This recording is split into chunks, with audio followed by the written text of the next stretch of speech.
Nobles frères et sœurs dans le Seigneur, à travers le monde entier, demeurons bénis au nom de Jésus-Christ, c'est venant. Toujours avec deux mots posés sur le cœur, que j'aimerais effectuer avec vous le partage de la parole de Dieu sur un sujet tellement pertinent et important. Il s'agit de quoi?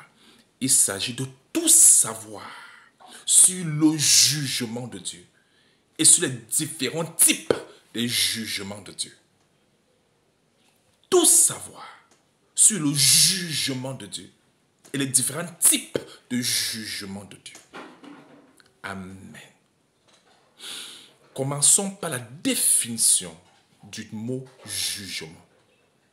Le jugement est le fait d'établir la justice sur une affaire, sur une personne, sur une chose, n'est-ce pas?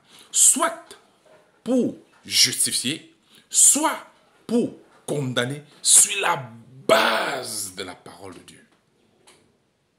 Ah oui, je reprends la définition. Le jugement est le fait d'établir la justice, n'est-ce pas? Sur une affaire, sur une chose, sur une personne, soit pour justifier, soit pour condamner sur la base de la parole de Dieu, comme nous parlons du jugement de Dieu. Ça veut dire qu'aucun juge n'établira la justice s'il n'y a pas les écrits à la base. Il faut que ça s'aille sur la base d'un règlement, d'un jugement, d'un support avant de prononcer le jugement. Ah oui. Est-ce que ça va être clair sur ce point-là? Très bien. Alors, il existe deux catégories de jugement de Dieu. Tout ça, c'est écrit à la parole de Dieu et je vais vous démontrer tout cela très clairement. Il y a premièrement le jugement fondé sur la croyance en Jésus-Christ. Et ce jugement-là met en évidence notre identité, notre être, ce que nous sommes devant Dieu, sur la base de la croyance en Jésus. Là, c'est l'être même qui est jugé. C'est la nature de la personne qui est jugée. C'est l'identité de la personne qui est jugée. Celui qui croit en Jésus, il est une nouvelle créature. Son être est justifié. Mais celui qui ne croit pas, son être est condamné. Ah oui. Ici, c'est l'être même qui est mis en jugement devant Dieu. Sur la base de la croyance en Jésus. Soit un enfant de Dieu, soit ne l'est pas. Soit né de nouveau, soit ne l'est pas. Soit une nouvelle créature, soit ne l'est pas. Ici, ça y voit avec notre être sur la base de notre croyance en Jésus. Je vais vous donner le verset qui le prouve tout à l'heure. Deuxième catégorie de jugement, c'est le jugement des œuvres des hommes. Ici, ce que les hommes auront fait sur la terre, toutes leurs œuvres, ces choses-là seront jugées sur la base de la parole de Dieu. Voilà les deux catégories de jugements qui existent. Il faut déjà savoir que le sort des enfants de Dieu est tout à fait différent du sort des perdus. Ceux qui ne sont pas enfants de Dieu. Ils ont deux lignées de jugement bien différentes, à ne pas confondre. Tout ça, c'est écrit à la parole de Dieu, je vais vous le prouver tout à l'heure. Amen. Donc, le jugement des enfants de Dieu ne pas être confondu avec le jugement des fils de la perdition. Ceux qui sont pour la perdition, ils ont le jugement qui est tout à fait à part, à ne pas confondre les deux. Tout ça, c'est écrit à la parole. Amen. Commençons donc par le cas de ceux qui ne sont pas enfants de Dieu. D'accord? Ceux qui ne sont pas encore nés de nouveau, ceux qui ne sont pas de Dieu, quel est leur sort? Quel est le parcours de leur jugement?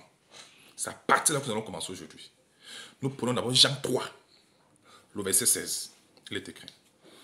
Car Dieu a tant aimé le monde qu'il a donné son Fils unique afin que quiconque croit en lui ne périsse point, mais qu'il ait la vie éternelle.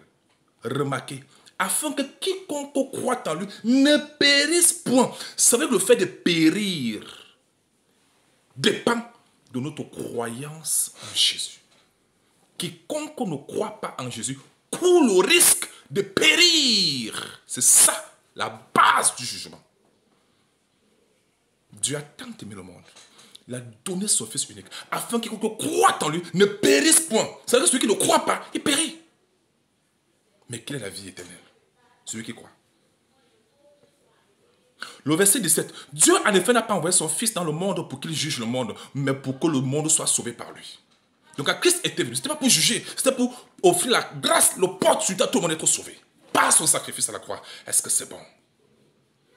Écoutez alors le verset 18. Attention, à tous ceux qui ne sont pas connus de Dieu, à tous ceux qui blaguent avec Christ, qui jouent encore avec Christ. Écoutons ce que Dieu dit. Celui qui croit en lui n'est point jugé. Ça, c'est pour ceux qui croient. On va revenir là-dessus, pour ceux qui sont là, ceux qui ont cru.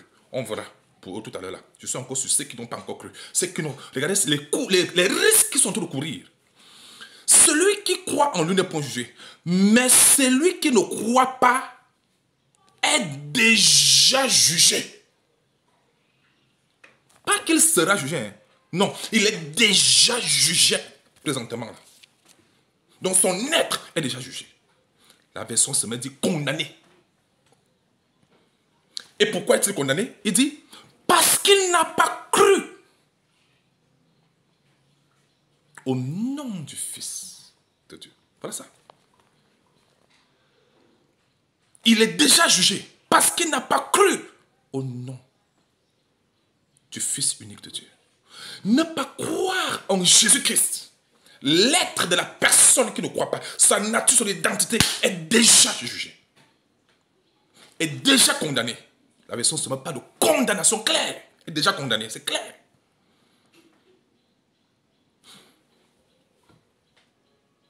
Comment est-ce qu'il sortira de cette condamnation? Seulement s'il se répand et se convertit au Seigneur pendant qu'il est encore en vie. C'est en ce moment-là qu'il sortira de ce jugement. Il sortira de cette condamnation-là. Après la mort, c'est terminé. Donc, tous, à l'heure actuelle, nous parlons là, tous ceux qui ne croient pas en Jésus sont actuellement jugés et condamnés. Leur être est déjà jugé et condamné. À ne pas confondre avec le jugement des œuvres qui aura lieu plus tard. Attention, attention. Nous sommes encore sur le jugement de l'être, de la croyance de la personne. Quiconque ne croit pas en Jésus-Christ, il est déjà jugé. Il est déjà condamné. C'est ce qui est écrit, c'est clair, voilà ça. Parce qu'il n'a pas cru au nom du Fils unique de Dieu. À tous ceux qui blaguent avec Jésus, ils sont en train de courir un très grand risque énorme. Oui, pourquoi? Parce que si vous refusez de croire que Christ a porté notre condamnation à la croix, notre jugement à la croix, il a été jugé pour nous, il a porté notre condamnation. Si nous refusons de croire cela et de marcher comme il demande, alors nous allons nous-mêmes subir notre propre condamnation, notre propre jugement devant Dieu. Et ça sera sans pitié. Voilà pourquoi il est important de croire en Jésus. Donc tous ceux qui ne croient pas sont des perdus. Ils vont devoir donc subir, porter leur propre jugement, leur propre condamnation de Dieu toute leur vie. Amen. Le verset 19. Et ce jugement, c'est que la lumière étant venue, la lumière c'est qu'est-ce qui est la lumière du monde? La lumière étant venue dans le monde, les hommes ont préféré les ténèbres à la lumière parce que leurs œuvres sont mauvaises. Vous voyez? Donc le fait de dire, ah Jésus, moi Jésus, le fait de blaguer avec Christ, le fait de ne pas croire en Jésus, waouh, cela constitue une violation totale et la personne est déjà jugée, déjà condamnée parce qu'il a rejeté Christ et il a choisi autre chose. Qu'importe la chose, attention. C'est ça que consiste ce jugement. Donc j'ai appelé jugement sur la base de la croyance. Et c'est là où Dieu juge l'être. La personne, l'identité de la personne. Est-ce que nous sommes enfants de Dieu ou pas? Voilà la réalité. Et ça c'est clair pour tout le monde. C'est pas tout. Il y a le jugement qui est le jugement des œuvres. Ah oui. le jugement des œuvres. Et ce jugement des œuvres, je suis sûr pour les perdus, hein, certaines œuvres sont jugées sur la terre. Pendant que la personne vit encore, la personne même voit le karma avec ses yeux. La personne voit les conséquences de ces œuvres étant encore sur la terre. Certaines œuvres sont jugées sur la terre. Durant le vivant, c'est-à-dire durant la vie de la personne, pendant que la personne vit encore, il y a certaines des œuvres qui sont jugées même devant tout le monde comme ça, pendant que la personne voit d'abord les conséquences de ces œuvres. C'est pas tout. Au jugement dernier,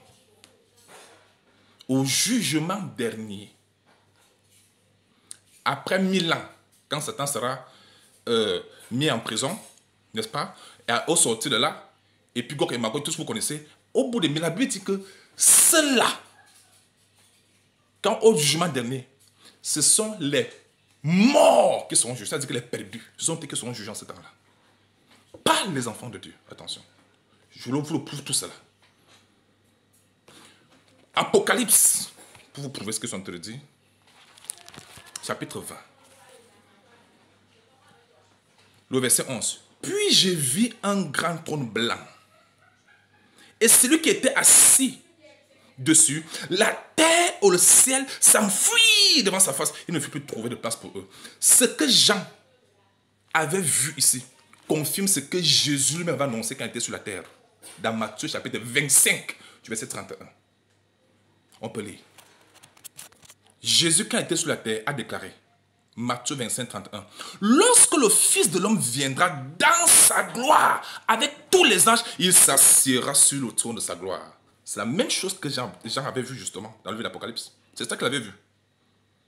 Il dit, toutes les nations seront assemblées devant lui. Il séparera les uns avec les autres, comme le berger sépare les brebis avec les boucs. Et puis, quand vous lisez là-dessus, vous verrez que les œuvres seront examinées. Ceux qui sont des brebis, ceux qui sont des dieux, leurs œuvres seront récompensées. Pendant que d'autres qui ont produit de mauvaises œuvres, alors ils seront condamnés. Et vous voyez que là, c'est le jugement des œuvres à ne pas confondre le jugement de l'être qui est fondé sur la croyance en Jésus-Christ ou pas. Est-ce que c'est clair pour tout le monde? Donc, Jean, dans sa révélation, va voir la même révélation maintenant avec beaucoup plus de détails. Il dit dans Matthieu chapitre 20, du verset 11, « Puis j'ai vu un grand trône blanc, et celui qui était assis dessus, la terre, le ciel s'enfuit devant sa face, il ne fut plus trouvé de place pour eux. » Ça, c'est ce que Jean est en train de voir. Apôtre. Le verset 12. « Et je vis les morts. » Il n'a pas dit qu'il a vu les vivants. Les vivants, là, ce sont les enfants de Dieu. Mais ce n'est pas écrit vivants. On dit les morts. Ne confondons pas les enfants de Dieu avec les morts. Les morts, ici, sont les perdus dans le langage biblique. C'est qu'ils sont perdus.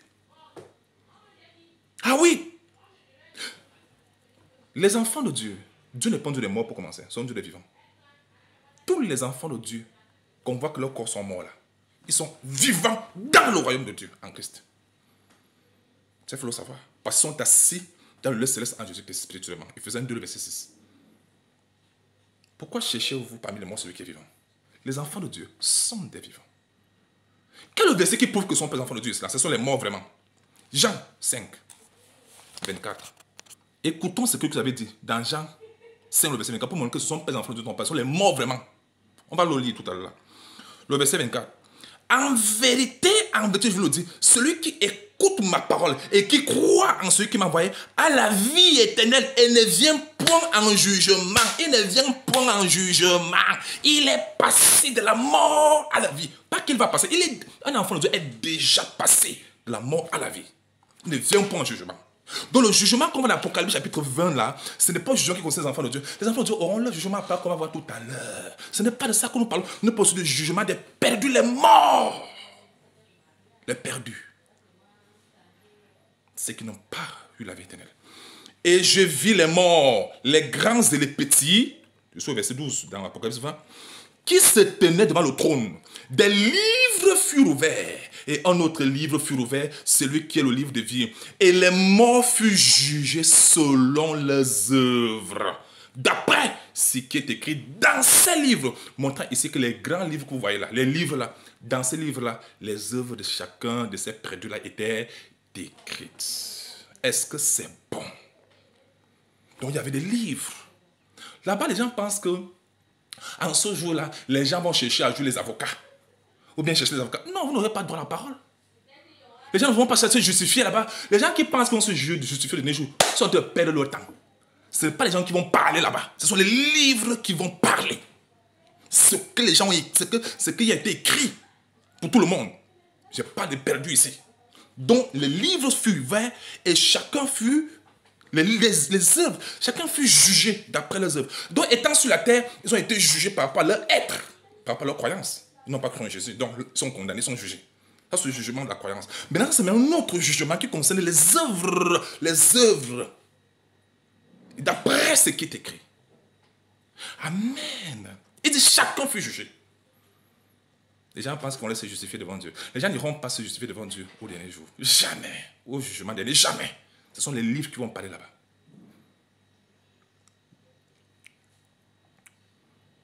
Les gens qui cherchent vont aller jouer à ces petits jeux comme ils font sur la terre, ils embrouillent. Non, avec Dieu, ce n'est pas ça. Les œuvres, ce sont les livres qui vont parler là-bas. Le verset 13. La mer rendit les morts. Vous voyez maintenant. Qui était en elle? La mort et le séjour des morts rendit les morts qui étaient en eux. Et chacun fut jugé sur les œuvres. Vous voyez donc ici, ce ne sont pas les enfants de Dieu. Pourquoi? Parce que les enfants de Dieu sont déjà assis dans le lieu céleste en Jésus-Christ. Ils ont déjà la vie éternelle. Un enfant de Dieu se trouve pas dans la mer. Non. Ni dans la mort, ni séjour des morts. Pas du tout. Pas du tout. Donc on peut laisser les perdus. Et ces lieux-là, ce sont pas les lieux de paix. Ce sont pas les lieux de paix. Ce sont les lieux de tourment. Ce sont les lieux de tourment. Les enfers, ça c'est le lieu de tourment. Il n'y a pas la paix là-bas. Comment est-ce qu'on le sait? Luc 16, 19, quand Jésus-Christ racontait l'histoire de l'homme riche et Lazare, il disait que l'homme riche était au séjour des morts. Mais il était tourmenté là-bas jour et nuit, cruellement. Donc ce ne sont pas les lieux de paix. Ce sont les lieux de tourment. En attendant être jetés dans le lac de feu au dernier jour. Donc tous ceux qui sont morts sans Christ sont de purger la peine, puisqu'ils ont refusé que Christ apporte les peines à la croix. Ils ne croient pas. Alors ils vont devoir porter même leur propre peine. Ou au séjour des morts. Voilà ça. Et la Bible dit que chacun fut jugé selon ses œuvres. Ça, c'est le jugement sur la base des œuvres. Le verset 14. Et la mort et le séjour des morts fut jeté dans les temps de feu. C'est la seconde mort, les temps de feu. Le lac de feu. Où il n'y a personne encore pour le moment. Mais au jugement dernier, tous les perdus qui étaient d'abord tourmentés le séjour des morts, ils sont maintenant jetés dans le lac de feu. Le verset 15. Quiconque ne fut pas trouvé écrit dans le livre de vie fut jeté dans les temps de feu. Donc vous voyez donc qu'il y avait donc des livres où il y a les œuvres écrites. Et il y a aussi le livre de vie pour montrer que ces gens-là qui sont jugés sont les gens dont les noms ne sont pas écrits dans le livre de vie. Ils ne sont pas écrits dans le livre de vie. C'est pourquoi ils sont jetés dans les temps de feu. Rejeter Jésus, c'est la pire que l'on puisse commettre durant toute son existence sur la terre. Ah oui, ne pas croire en Christ, ne pas naître de nouveau en Jésus. Jésus Christ a dit, si un homme est né de nouveau, il ne peut pas entrer dans le royaume de Dieu. Il ne peut pas. Jean 3, 3 à 5. Il ne peut pas. Mes frères et sœurs, je m'adresse à tous les hommes sur la terre, les humains sur la terre. Ne blaguez jamais avec Christ. Nous devons vraiment croire en Jésus. Et suivre sa parole. Marcher comme il le demande. Parce que tout ce qui prend le risque de blaguer avec Christ et l'œuvre qu'il a accomplie pour nous, ne pas croire, hey, cela constitue une condamnation éternelle. C'est-à-dire que chacun portera sa propre condamnation éternellement sans pitié. Est-ce que c'est clair? Le jugement dernier ne concerne pas les enfants de Dieu. Dans le contexte d'Apocalypse 20, c'était les morts qui étaient jugés. Et non ceux qui sont en Christ, qui sont déjà ceux de la résurrection en Jésus-Christ. Ce n'est pas de qu'on parle. Pourquoi? Parce qu'ils ne viennent point en jugement. Ils sont passés la mort à la vie depuis. Amen. Est-ce que c'est clair? Touchons maintenant le côté des enfants de Dieu.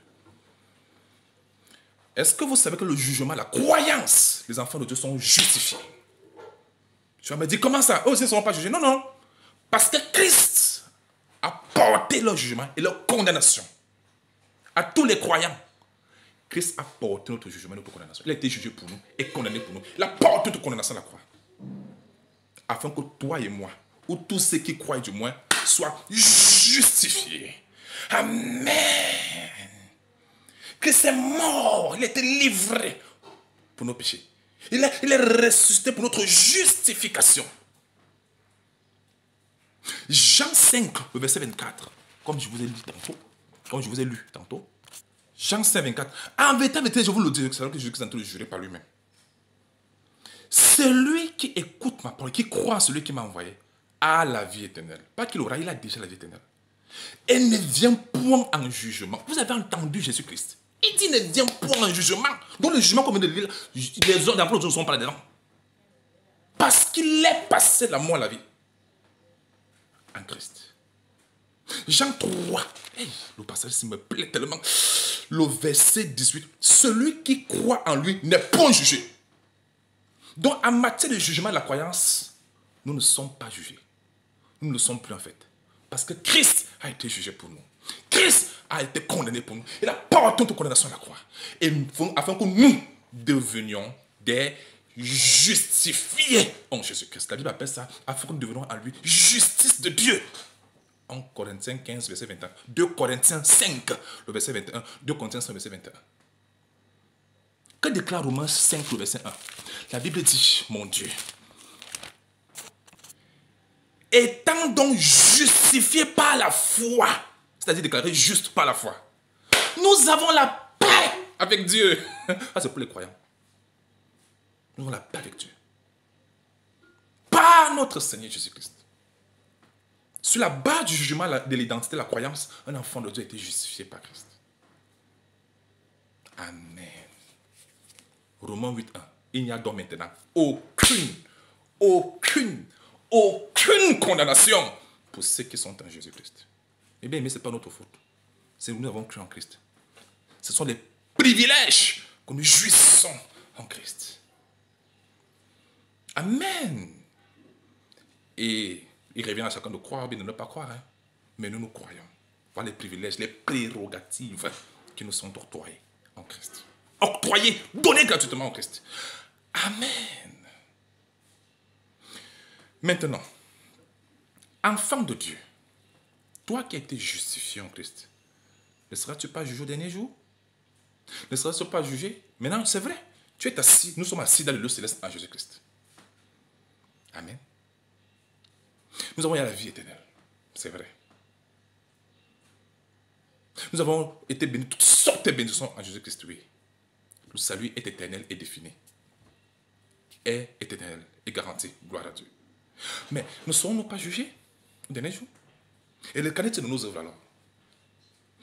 La première des choses à noter ici, c'est que les enfants de Dieu ont un jugement différent des perdus. C'est la Bible qui le dit, c'est pas moi qui le dis, je vais le prouver tout à l'heure. Les enfants de Dieu ont un jugement qui leur est tout à fait différent. Et ce n'est pas un jugement de la condamnation. C'est un jugement pour la récompense. Pour les récompenses. Oui, c'est écrit où? On commence. 2 Corinthiens 5, le verset 10. Il est écrit. Car il nous faut tous comparaître. S'il vous plaît, le nous tous là, ce n'est pas tous les humains. Non! C'est tous les enfants de Dieu. Le nous tous là concerne les enfants de Dieu. N'oublions pas, la lettre Pierre, Corinthe, c'est Paul qui écrit à l'église. C'est-à-dire à tous les nés de nouveau en Jésus-Christ, tous ceux qui sont nés de nouveau en Jésus-Christ, tous ceux qui sont nés de nouvelles créations en Jésus-Christ, c'est à l'église. Ce n'était pas aux musulmans, ou tout le monde entier. Non. Ce n'est pas tous les hommes confondus. Non. C'est le nous tous là, représente tous les vrais enfants de Dieu, qui sont membres du corps de Christ. Vous pouvez lire ça dans 2 Corinthiens 1, le verset 1. 2 Corinthiens 1, le verset 1. Par là, c'est une lettre écrite aux enfants de Dieu. Pas tous les humains confondus. Non. Et maintenant, toujours pour revenir dans 2 Corinthiens 5 là, pour vous prouver que le nous tous là, ce n'est pas tous les humains confondus du monde entier, c'est tous les enfants de Dieu. Disons, le verset 7. 2 Corinthiens 5, verset 7. Car nous marchons par la foi et non par la vue. On parle ici de ceux qui marchent par la foi. Vous avez vu le nous? Le nous là, c'est pour ceux qui marchent par la foi. N'est-ce pas? Le verset 5. Et c'est lui qui nous a formés qui nous a formés pour cela, c'est Dieu qui nous a donné les arts de l'esprit. Donc le nous là, c'est pour ceux qui ont reçu l'esprit de Dieu, les arts de l'esprit, qui marchent par la foi. Même du verset 1, on parle toujours de nous concernant les enfants de Dieu. Même depuis le chapitre 1, le verset 1, c'est tous les enfants de Dieu qu'on parle. Donc le nous, tous ici, c'est uniquement les enfants de Dieu. C'est très clair. Nous revenons dans 2 Corinthiens 5, verset 10. Car il nous faut tous comparaître devant le tribunal de Christ. N'oublions pas, en Christ, il n'y a aucune condamnation pour ceux qui sont en Christ. Le tribunal de Christ n'est pas pour condamner les gens. Ça, c'est pour ceux qui font partie de la famille de Dieu, les enfants de Dieu, les Christ. C'est eux-là qui vont comparaître devant le tribunal de Christ. Pas pour te condamner, non, parce qu'il n'y a aucune condamnation pour ceux qui sont en Jésus. Non, non, non. Ici, c'est pour la réception des récompenses en fonction des œuvres. Nous lisons. Car il nous faut tous comparaître devant le tribunal de Christ afin que chacun reçoive. Vous avez vu? Ce n'est pas pour te condamner, c'est pour recevoir. Recevoir quoi? Il dit, selon le bien ou le mal qu'il aura fait étant dans son corps. Donc chacun va recevoir selon le bien et le mal qu'il aura fait étant dans son corps. Ça signifie quoi exactement? Paul avait déjà expliqué cela dans 1 Corinthiens 3. Il a donné plus de détails là-dessus. Lisons le verset 8. Pour mieux comprendre qu'est-ce qu'il entend par chacun recevoir quoi. Je lui ai dit que c'est recevoir les récompenses, non. Je le prouve, voilà ce que la Bible dit. Je le prouve. En Corinthiens 3, le verset 8. C'est parti. Du verset 8. Celui qui plante et celui qui arrose sont égaux. Et chacun recevra sa propre récompense selon son propre travail. Voilà ce qui est écrit. Je reprends. Celui qui plante, et celui qui arrose sont égaux. Et chacun recevra sa propre récompense selon son propre travail. Amen. Enfant de Dieu, vous comprenez pourquoi Jésus a dit, la parole de Dieu dit là, 1 Jean 4, 17, que tel il est, tel nous sommes aussi dans ce monde. Sans cela, nous savons que l'amour est parfait. Afin que quoi? Nous ayons l'assurance au jour du jugement. Enfants de Dieu, au jour du jugement, nous avons l'assurance. On n'a pas à avoir peur. À tous les enfants de Dieu qui ont peur du jugement dernier, là, ça ne vous concerne pas. Le jugement dernier, c'est pour les perdus. Mais nous sommes juste sur la base de nos œuvres pour les récompenses. Ayant l'assurance que nous sommes sauvés en Christ. Amen. N'ayez plus peur. Les religions cherchent à vous intimider avec des mensonges alors que ce n'est pas vrai. Ne confondons pas le jugement des perdus avec le jugement des enfants de Dieu. Eux là, ce n'est pas pour la récompense. Avec nous ayons l'assurance au jour du jugement. Amen. Nous continuons. Le verset 9. Car nous sommes ouvriers avec Dieu. Vous êtes le champ de Dieu, l'édifice de Dieu. Selon la grâce de Dieu qui m'a été donnée, j'ai posé le fondement comme un sage architecte et on note bâti dessus, mais que chacun prenne garde à la manière dont il bâtit dessus. On parle du travail qui est fait sur la base de Christ pour les croyants. 11. Car personne ne peut poser un autre fondement que celui qui a été posé, à savoir Jésus-Christ. Attention au verset 12 maintenant. Or, si quelqu'un bâtit sur ce fondement, on parle des enfants de Dieu qui travaillent en Christ, sur la base de Christ. On ne parle pas de tous les humains. Non, de tous les croyants. Il dit, or, si quelqu'un bâtit sur ce fondement, on parle du travail fait en Christ, sur la base de Christ, pour Christ. On parle de ce travail-là. Il dit, or, si quelqu'un bâtit sur ce fondement avec de l'or, notez bien, l'or, l'argent, pierres précieuses, du bois, du foin, du chaume, l'œuvre de chacun sera manifestée. On parle ici des différentes qualités des œuvres. Donc, il y a l'œuvre qui est à l'état d'or, bien faite, bien propre. C'est ça que Dieu demande. À 100% propre ou bien à 80% clair, on parle ici de argent. Vous voyez? On parle de vous voyez comment on quitte de or à argent, des pierres précieuses, puis du bois. On parle de l'œuvre qui n'est pas bien faite, qui n'est pas clairement bien faite, surtout pour les immatures. Du chaume, on parle de ce qui n'est pas vraiment bien. Donc, les figures de style que vous voyez là, or, argent, on ne parle pas de l'or physique, l'argent physique, non. On parle bien des différentes qualités des œuvres que nous faisons dans l'œuvre de Dieu. Différentes qualités en fonction de notre niveau de maturité. Parce qu'un homme mature fait, son œuvre est plus or que l'œuvre d'un enfant immature qui a encore fait les choses de chaume, les choses de bois et toutes ces petites choses comme ça. Vous comprenez?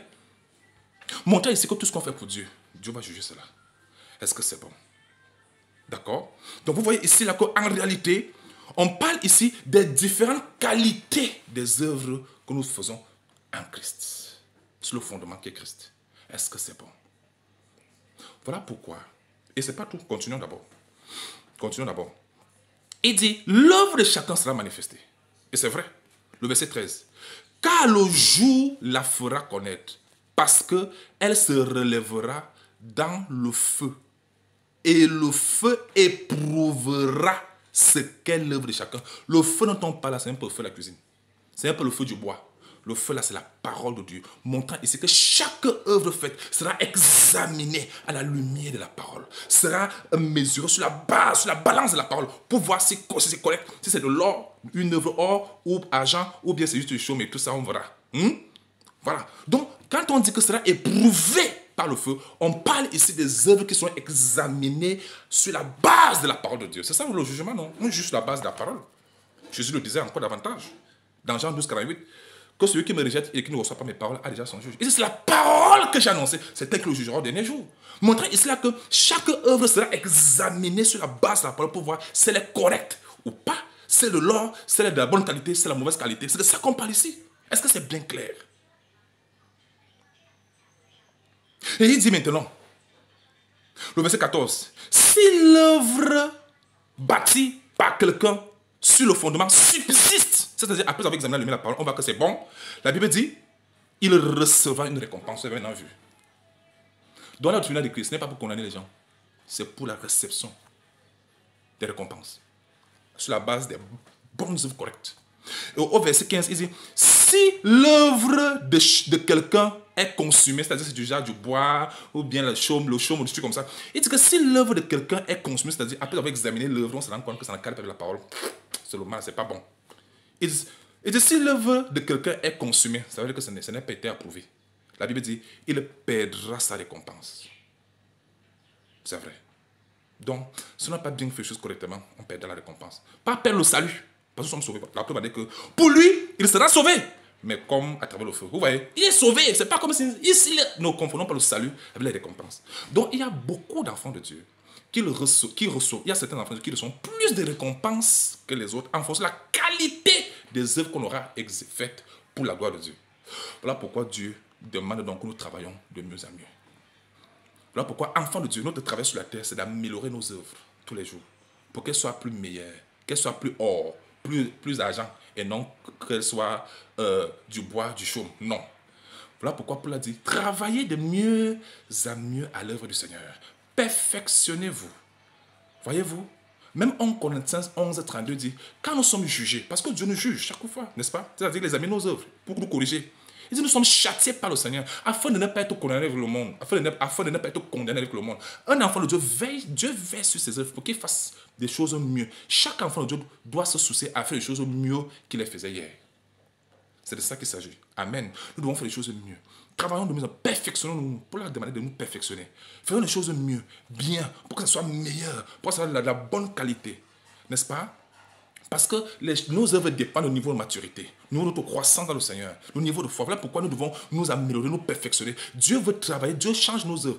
En fait, il corrige nos œuvres parce qu'il veut que nous produisions les bonnes œuvres de la foi, pas de la loi, mais de la foi, afin que grâce à ces œuvres, nous recevions les pleines récompenses. Voilà pourquoi Paul a dit dans 2 Timothée 4, n'est-ce pas, vous pouvez le dire, c'est en descendant. Il dit, j'ai combattu ce bon combat, j'ai achevé la course, j'ai gardé la foi.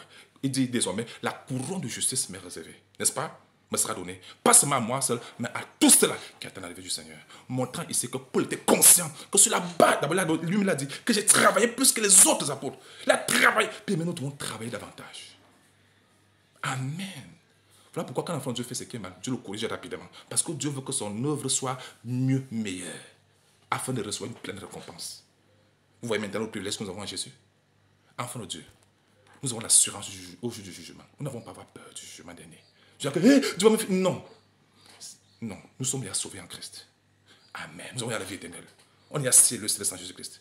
Mais nos œuvres passeront par le tribunal de Christ par rapport à la réception des récompenses. Si l'œuvre est la bonne qualité, on reçoit la récompense. Mais si on n'a pas la bonne qualité, cela sera consumé. On va perdre la récompense.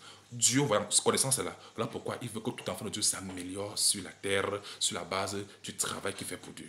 Voilà pourquoi nous devons mûrir, grandir, nous améliorer, nous perfectionner dans le Seigneur tous les jours et de travailler de mieux en mieux, en abondant, en œuvre de la foi. Parce que les œuvres de la loi, c'est la malédiction. Dans la 3:10, ceux qui s'attachent aux œuvres de la loi sont sous la malédiction. Dieu attend de nous des œuvres de la foi, fondées sur l'amour. On avait fait tout un enseignement là-dessus. D'accord? À tous ceux qui connaissent la différence entre les œuvres de la loi et les œuvres de la foi, la vidéo est là, n'est-ce pas? Avant celle-ci, il y a une vidéo là qui parle de tout ça clairement dans le site. D'accord? Donc, mes bien-aimés, ce qu'il faut donc retenir ici, c'est que le sort des enfants de la perdition c'est pas la même chose que le sort de ceux de la vie éternelle, ceux qui sont nés de nouveau en Jésus. Les non-croyants sont déjà d'abord jugés présentement, parce qu'ils n'ont pas cru au nom du Fils de Dieu. Leur nature, leur identité est déjà condamnée et jugée. Certaines de leurs œuvres sont aussi jugées sur la terre, mais au jugement dernier, leurs œuvres seront non jugées sur la base des livres et non sur la base de ce qu'ils vont déclarer, vont chercher à mentir. Il n'y aura pas de mensonge là-bas, il n'y aura pas d'avocat là-bas. Tout sera jugé. Et maintenant, tous cela seront jetés au lac de feu, parce que nous ne serons piqués au livre de vie et ils brûleront là-bas éternellement. Maintenant, enfants de Dieu, en matière de jugement de la croyance, nous nous sommes justifiés parce que nous avons cru en Jésus-Christ. Christ apporte notre croyance, notre condamnation à la croix. Nous sommes libres. Amen. Cependant, nos œuvres seront aussi les